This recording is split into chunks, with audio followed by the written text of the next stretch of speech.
Welcome to this special episode of the Pity Party this Ramadan. As blind people, we can joke about saying, "Can't you see?" Well, certainly the sighted world doesn't see us and forgets every step of the way.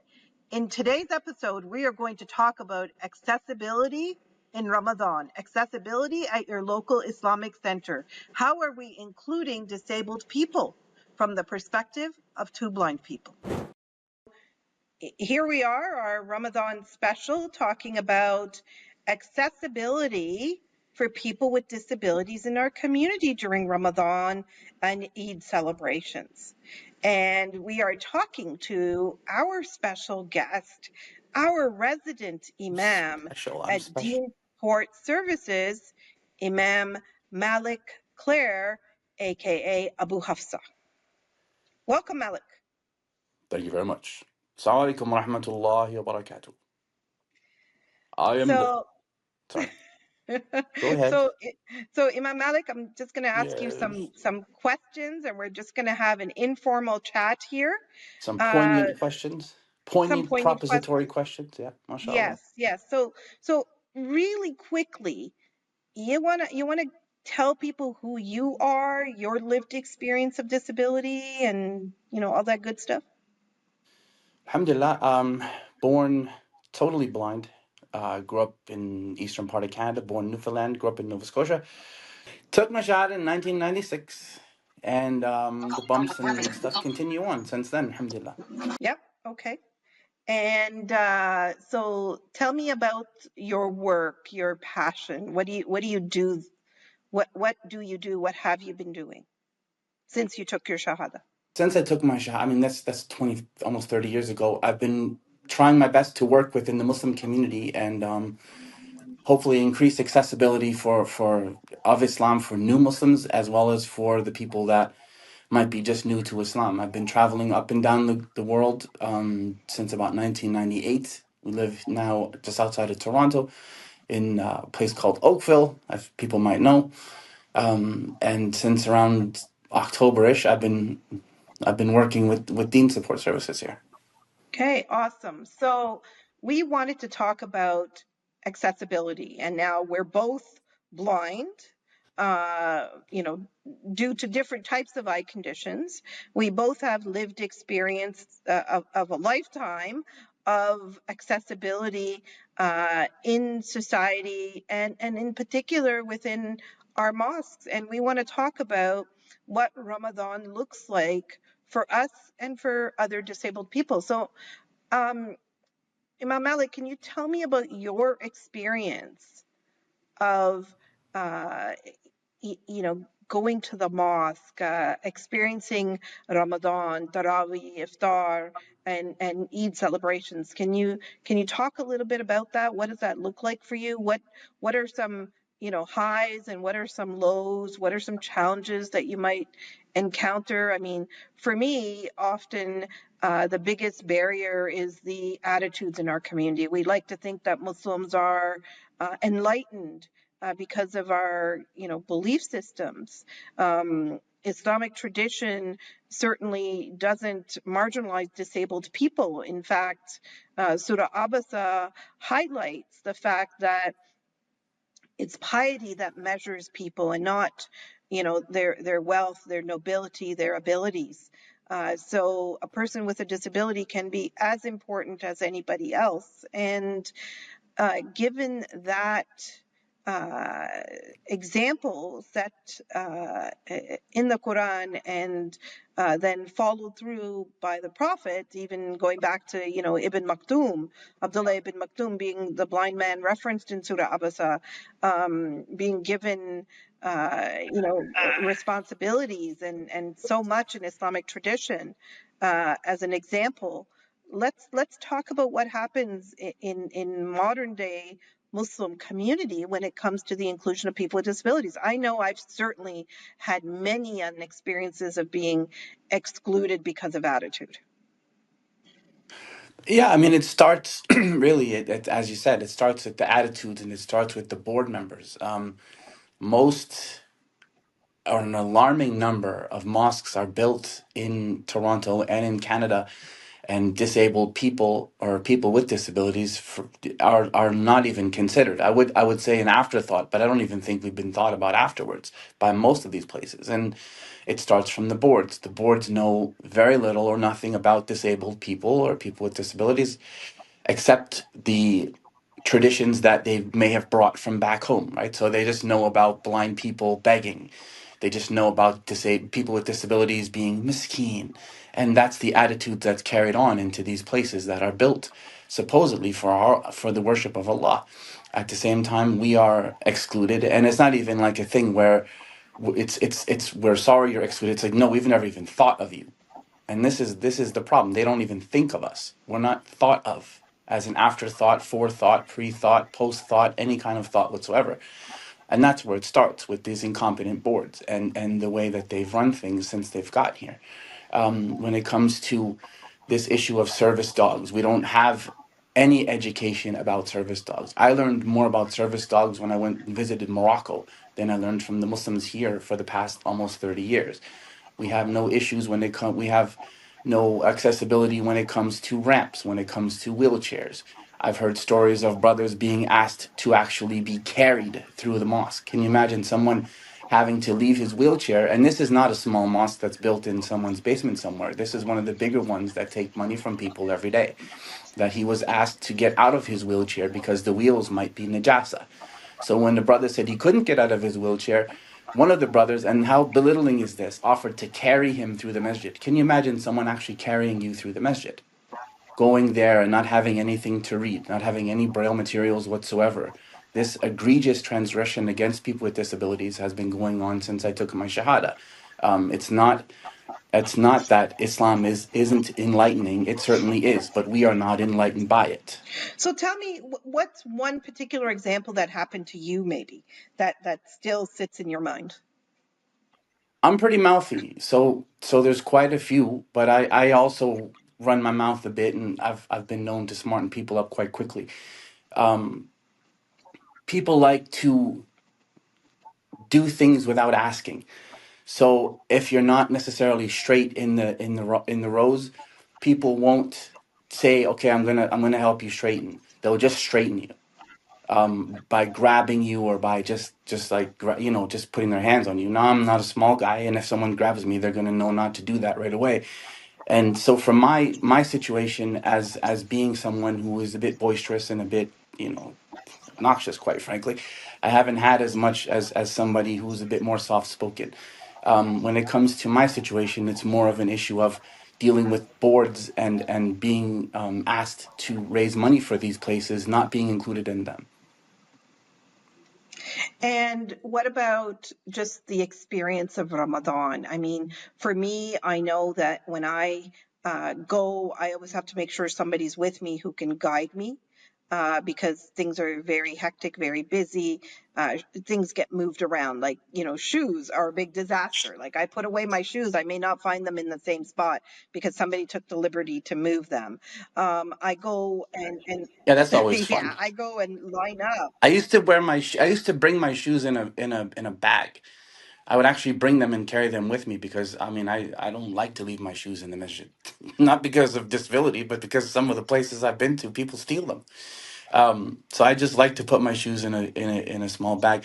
But yeah, these things. I mean, I'm not only am I a quote unquote person with disability, but I'm a convert, which means I'm disabled twice in our community. So I end up usually celebrating Eid and stuff alone, regardless, because I don't have Muslim family like that. So that's another issue that new Muslims face in our community. Much less, I can only imagine those with disabilities as well.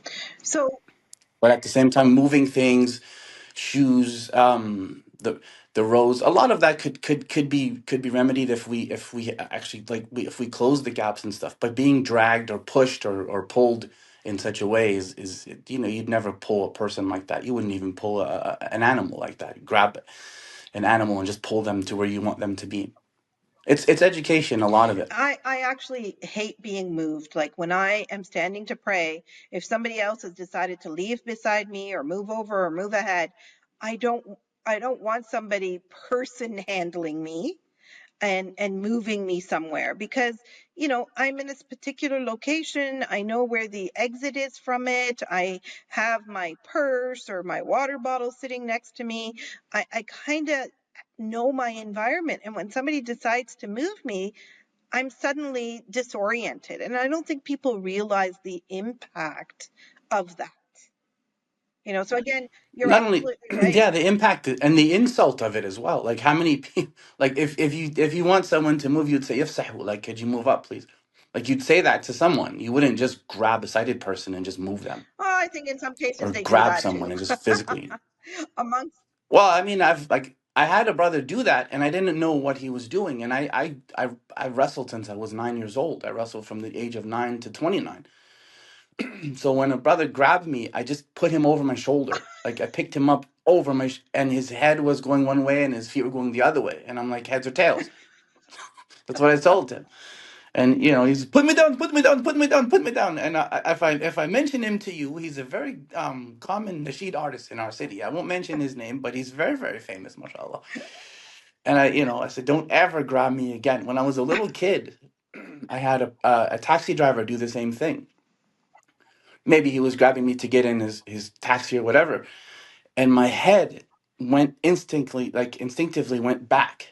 And when I did that, I broke this front tooth for him. I broke his front tooth because he grabbed me unexpectedly. It can be very dangerous grabbing someone like me. yeah, yeah, yeah.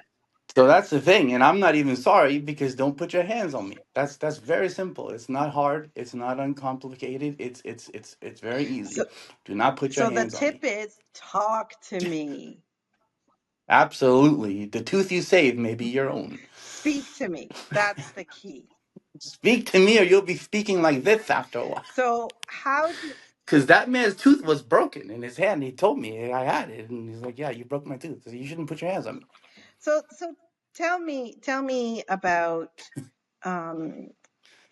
how do you see this modern day disconnect with Islamic tradition? So is Islam inclusive of people with disabilities? I think so. Islam Yeah. is, sure. I've never felt excluded in Islam. In terms of ayat, in terms of Allah speaking to me through the Quran, I've never, I've never felt excluded from Islam. From the Muslims, most certainly, I've been excluded by the fact that I'm a blind person and by the fact that I'm a convert. I've been excluded, and I've always kind of felt excluded. Now, I'm valuable to these places in a certain sense because, and I quote, "The Jummah is always better when you're here, brother." I've heard that many times, that the Jummah is always better when I'm there. So I'm I guess marketable to a lot of these places, but I'm not welcomed by most of them unless I'm useful. And that's how I've felt since the late 90s. I'm welcome, but I'm also marketable. The brothers who aren't marketable, or the sisters who aren't marketable, they're the ones that tend to get left behind. Even the ones that are get left behind. But the ones that are less marketable than I am and don't, speak the way I do, they tend to be left. So let's talk about service dogs. Yes. How do you feel about service dogs? Tell us what your opinion is around service dogs. I think they're great. I think service dogs help in terms of mobility. I don't have one, and I'll explain. I know that if I did, I would catch nothing but hell if I did have imagine me showing up at the masjid leading the prayer with 600 people that don't know anything about service dogs. It would cause a great deal of commotion for sure. Well, when in Islam it's known by all four madhahib, as far as I'm aware, that service dogs are permissible. Um, the Malikis, especially because I learned about this when I was in Morocco, and Morocco is mainly quote unquote Maliki country, that they have service dogs and they have dogs normally with people. So no, I don't have an issue with service dogs. I think that people need more education in our community concerning them. I've heard stories of people being excluded because of service dogs. Taxi drivers, blind people complain so much about Muslim taxi drivers and Uber drivers kicking up because of the service dogs. We really need education when it comes to things like that, and we are egregiously uneducated when it comes to service dogs. So And this is why DEEN Support Services is important, because I think we do have this. these educational programs in play. So in an ideal world, if you had a service dog, what would you do when going to the mosque? I mean, there's more to it than that. Having a service dog, there's a lot more reasons why I don't have one other than that, but that's definitely one of them. I don't like the maintenance that comes with it. It's a lot of maintenance. But actually, you could go to the mosque, and the service dog would know um, where you're supposed to be. People would understand that. You could maybe, as long as they can see you. I think that the rules regarding service dogs is like, if they can't see you, then they get anxious. So if the service dog can still see me where I am, maybe off to the side of the prayer rows, sitting quietly by a wall, somewhere like that, would be easy. You could go to the masjid and you could pray your salah, and you could walk home from there if that was what was wanted, or go from wherever. Service dogs provide accompaniment. They provide a certain companionship. They provide mobility. They provide therapy. They're very calming to a lot of people. That it's service dogs do what the people refuse to do, basically. So what would be ideal for you as a blind imam?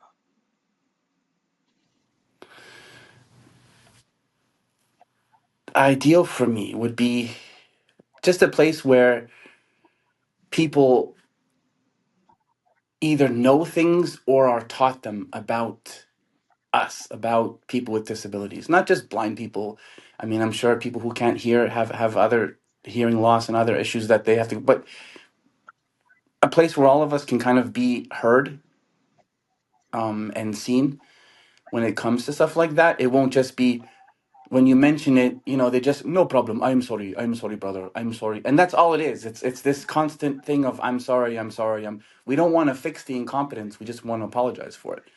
And I think that's important when it comes to people like board members and these so-called doctors that are supposed to know everything more than everyone else, that take these positions, that they actually educate themselves, because they are thoroughly uneducated when it comes to people with disabilities. So my ideal is a place where people could actually have that education, because we need a place where these people can actually go and get trained and have accessible certificates from places like DEEN Support, so that their masjid is certified accessible by us.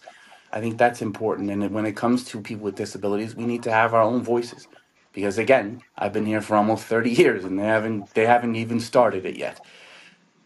So if we could create an ideal environment that we're imagining, what would it look like in terms of accessibility? So the first accessible Islamic center, what is that for you? Um, I can really I can speak from a place of just as a blind person. I mean, I know there's a lot of other there's ramps, there's other things that are needed for people who may have mobility issues, who may need wheelchairs or walkers and such. Sign language interpretation for our brothers and sisters who might need that. Braille material for those of us who can read that. Even if it's just a small booklet of some sort, or a small like pamphlet, something in braille. That, what happens if I walked in, and I used to be leery of that when I was little and I was younger. What would happen if I walked in a mosque? Like, I used to wonder that, as someone who was interested in Islam. I didn't know where the masjid was, but I would always think, what's going to happen if I go to the masjid? Are they going to be weirded out by me because I can't see and all that? And of course, you have the non-Muslims telling you that, exactly that. Well, they'll never accept you because you're blind, or they'll never accept you because you're white, or they'll never accept you because. So that anxiety would always be there.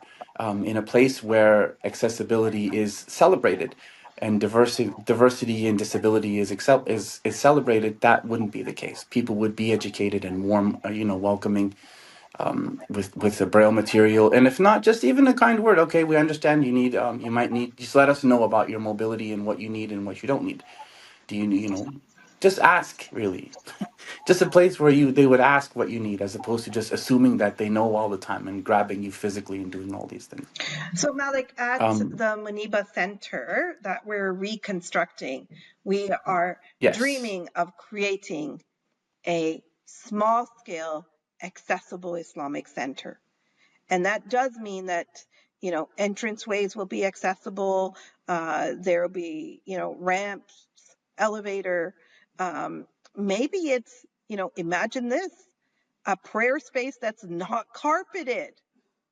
So it's not a barrier for people with mobility devices. And, it's Sure. easier to clean, and everybody brings their own rug to pray on. And, the tiles are laid out in a way that it's easy for you to feel which direction to be in. Sure. Like the lines Yeah. are tactile. Yeah.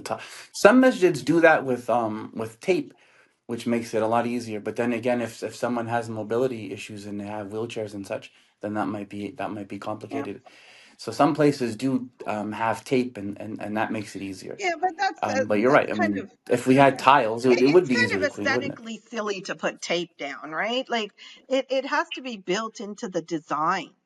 It has to be appealing at this, accessibility doesn't mean I mean, ugly. sure, but I can't see aesthetics, right? Neither can you. I'm just saying that Yeah. some places have, because I've been beating them up for the past 20 minutes. I want to say something good about them. So this Ramadan, I've made all the board members cry. If they're hearing this, they're like all upset with themselves. At least they put tape. So this Ramadan, our dua as two blind people is that we realize our dream of an accessible Islamic center at the Muneeba Centre. No, it's definitely it's something that we need to make a priority. We are as, what is it? Some people they would say we are as strong as our weakest members, and how we take care of people. Not to say that people with disabilities are weak, but we are underrepresented and marginalized within our own communities. We live in a world that we are reminded every day isn't built for us. We don't want to go to masajid where we're reminded of the same thing. I think that's very important. So Constantly, even when it comes to turning on your TV, when it comes to riding elevators, when it comes to taking transportation, you're reminded as a blind person or a person with disabilities that this world isn't built for you. To go to the masjid, you shouldn't be reminded of that. so we are all created equal by God the most glorious. Some of us with disabilities, some of us without. As equal Equal but not the Yep. same. As equal members, Equal but not the as same. equal members of our community, we have the right to live with dignity and respect and fully participate. I think that's our key Especially if message. you're going to use us to build these places. I've been used to build a lot of these places, especially when it comes to using us to build these places. I don't know why, when you have this, quote unquote, inspiring disabled special blind imam, why it is that disability or persons with disabilities becomes a bit of an afterthought. It doesn't really make sense to me, but that's the way it's been for the And that's past why little we while, have to build especially in and that's why Toronto. we have to build our own, Alhamdulillah. right? I For built theirs. I could build ours, exactly. inshallah, That's too. it. That's what we're going to do. I helped them build their boys' clubs. I could build our masjid. We're going to build our own to ensure that accessibility is you know modeled Paramount, and sure. This is the yeah. blueprint, inshallah. Like I said, if we can have a blueprint of a place where this has actually been done, and we will have that, inshallah ta'ala, we will have that blueprint, that accessible blueprint masjid that we don't have as yet, we'll have that. And then the other places can come and learn about what it is to be accessible and actually inclusive when it comes to people with disabilities. Whether that means having screens where the khutbah is now, you have a thing where you can say it, and you can get a rough translation of what's written. You can get subtitles on screens now. You can have sign language interpreters. You can have tiles that are specifically designed, the way you said, with tactile, visible places that people can write. You can have guide dogs and service dogs and such, and those will be accommodated as well. You can have all these things. It's not impossible. It's something that we can build ourselves if they're not going to build it with us. Okay, well, thank you so much, Malik, for entertaining us with this conversation. Sure. Jazakumullah khair. I'll happily come back and entertain again. Thanks for tuning in to our Ramadan special, accessibility and the Islamic centers, Ramadan and Eid celebrations. Please support the work at DEEN by giving generously. We are going to realize our dream of an accessible Islamic center with your support.